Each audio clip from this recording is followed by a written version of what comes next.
This is not the full update I intend to give you, but you remember this whole tuition fee thing started as a result of budget cuts by government to universities. Then they proposed tuition fees. So just a few days ago, the ministry released funds to the universities, almost 1 billion kronas to the universities. And one will think that this money that was released should be able to cover the cutoff, and then the whole tuition fee thing will die down. Very sorry to disappoint. No one talked about it. Nothing was said about it, and then we are still on the same issue. Hello everybody, thank you so much for joining me again as always. If you're a first-time viewer on my channel, you're so much welcome, and if you're a returning subscriber, thank you so much for joining me every time. But this is a plea for you to subscribe if you're yet to. Now on to today's agenda.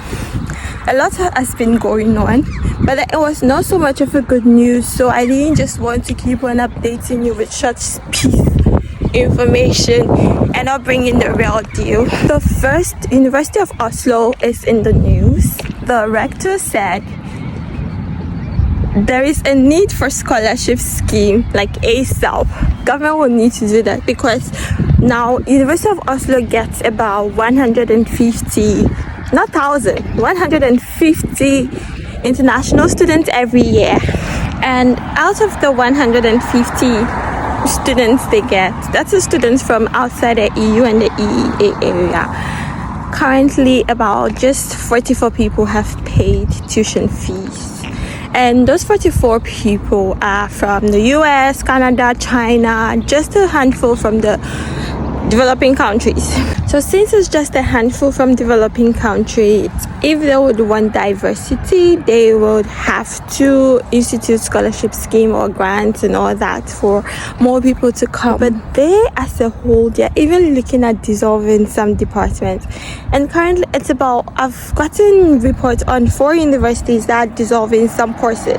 Now all road leads to Parliament. We are waiting for next week's meeting to see what will happen, what they will vote on, what they will say. But over the week, the head of the committee wrote an open letter to the Prime Minister asking him to listen to the cry of the people, because fine, it's democracy, government for the people, by the people, and for the people, if I got that right.